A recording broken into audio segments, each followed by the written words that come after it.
Hello, everybody. Thank you for sticking around. My name is Ingrid Ahlgren. I'm a new postdoctoral fellow here in anthropology.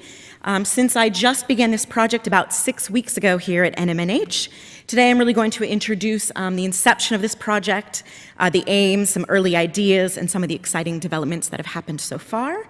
My current project herein examines the design, form, and pattern in the borders of the plated or woven mats from the Republic of the Marshall Islands in the Northern Pacific, as a way of understanding how sociality and identity are expressed in material objects and have transformed over time. These mats, which are plated from processed pandanus leaves and hibiscus inner tree bark, were produced in sets of 2 to be worn by women, although a similar form and design ethic has been employed for the sitting mats of chiefs. The weaving of these mats for these purposes has fallen out of use since prior to World War II, after interaction with German, American, Japanese, and missionary and colonial powers. I personally became interested in examining these mats roughly a decade ago while living in the islands, during the early days of a weaving revitalization project called Jaquier that has encouraged women to re-engage in weaving what used to be these clothing mats, now as art pieces, both to encourage traditional skill sets in a contemporary setting and to find new sources of economic sustainability. I was intrigued by the beauty of these mats and how the designs in these contemporary mats differed from those I'd seen in museum collections and photographs. Select elders that I have spoken to, as well as one early German ethnographer from the 19th century, have suggested that the form and the design of these mats have followed standard design laws. Each intricate border band seen here was constrained to a finite set of motifs, whereby each may represent membership to ancestral clans, kin groups, and significant relations. The Marshallese social system is a highly structured one, where one's clan rank and land rights are inherited through the mother's side, while the lineage of one's father is basically considered to be of lesser significance. Of the more than 40 matrilineal clans that are recognized today, several of higher rank have direct historical roots, linking them to progenitor spirits and chiefs, which allows them certain societal benefits. Knowledge of the status of each individual on any given social setting and day is quite important even today, as it dictates one's appropriate behavior. So my project aims to examine how some of that social information may be encoded within these mats. For example, this band here is said to be called Lola and purportedly represents or perhaps indicates that matrilineal lineage, the predominant way in which individuals gain land rights and status. The term Lola means to wreath and weave flowers into one's hair. It can also mean to pierce or puncture, evoking notions of pervasiveness, a continuous interwoven line. There we go. This band here is called Tilitil and refers to the kin group of the father, which, as you now know, holds little value in determining rank and land rights. The term tilitil can refer to embroidery as well as things being spotted or dotted, evoking images of sparsity as well as superficiality in a sense. These visual clues, if you will, may have been particularly important amidst a very dispersed society spread out over hundreds of miles and where inter-atoll travel was frequent in the exchange of goods and intermarriage. Today, it remains custom to never step a foot in an island that is not yours or for which you do not have explicit permission from the chief. These articles of clothing may act as a way of situating oneself within the social and geographical milieu and communicating as well as legitimizing one's identity. A large portion of this project is to systematically examine, document, catalog, and analyze these design elements in the mats, creating a comparative motif database, complemented and expanded by archival research. Where certain mats originate from various atolls and various clans and lineages have associated motifs, certain patterns are expected to arise.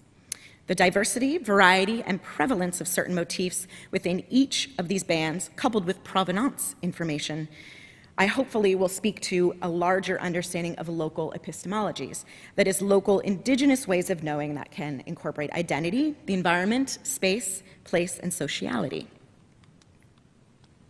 The Smithsonian has a collection of roughly 50 mats, ranging from those collected by Townsend and Moore as part of the U.S. fishing expedition in 1899, as well as donations from missionary families and Trust Territory period government workers. I'm also incorporating digital photographs of mats in other collections from select museums in Germany, Hawaii, and the British Museum in order to expand my comparative set with mats of differing provenance and collection histories. What makes the hands-on work here at the Smithsonian particularly invaluable is, of course, examining these materials up close, as well as some of the raw or processed materials used. The more than 40 cultigens of pandanus in the Marshall Islands are variously prevalent in and preferred by certain atoll communities for certain kinds of weaving. The ethnographic collection holds the soaked, beaten, and processed leaves, as well as the mangrove buds used in the dyeing process, as well as the inner bark of the hibiscus tree, seen here, dyed and undyed. That's the hibiscus. It will be exciting to discover whether other such raw materials also reside within the botany collections. Today, more and more people in the Marshall Islands live in quite close proximity in the capital of Majuro, where confluence of historical, internal, and external interactions have transformed the social and environmental setting. The more direct geographical link to clan identity has been shifting, a process that can be witnessed in the mats that women have started weaving today. So in a secondary part of my project, I'm examining those contemporary and post-World War II mats, which have incorporated, borrowed, adopted, and adapted various old and novel designs and materials. They will aid in my reflection upon how identity and environment interact, exchange, and transform over time. Finally, I wish to conclude by saying that while it is early into this project, I'm really quite pleased that additional opportunities have been presented to increase the value and scope of the project. Firstly, funds have been ascertained with Adrian Kepler to conserve many of the older mats in the collections. And secondly, there are some external partners and internal partners that are shaping up to bring in some funds to bring in a couple community scholars from the Marshall Islands for a month to interact with the mats, exchange knowledge, and aid in the conservation process. Thank you. You think you're going to be able to actually link any of these motifs to any of the clans or populations? Yes, I am cautiously optimistic about that. I think it is a bit tricky since you're dealing with really old mats and since some of this knowledge has been quote-unquote lost over time, although I think there are bits and pieces that many elders still recall that can be put together. And that coupled with the information that we know about where some of these mats come from, and certain clans come from certain atolls, we may be able to link some of those. And with the chiefly sitting mats, those will be an important clue too, since much more is known about the lineages of high chiefs than, say, the commoners. Ingrid, let's get you involved with this. Tell us why you got involved in anthropology, and is weaving sort of your thing, or are you studying a diversity of... Yeah, so, well, you saw a little bit of why I was interested, but I was born and raised in the Marshall Islands and grew up there.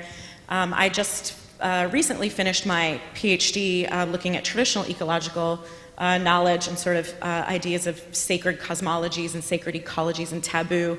And I think all of this stuff started linking together for me after being there for about 10, 11 years, seeing that the way that people communicated their identity through the environment in different ways. And so that was sort of revelation for me. And I was fortunate enough to do the summer internship here as well for museums and anthropology, and that sort of turned me on to the material culture side of things and as a way of using it as sort of a data source.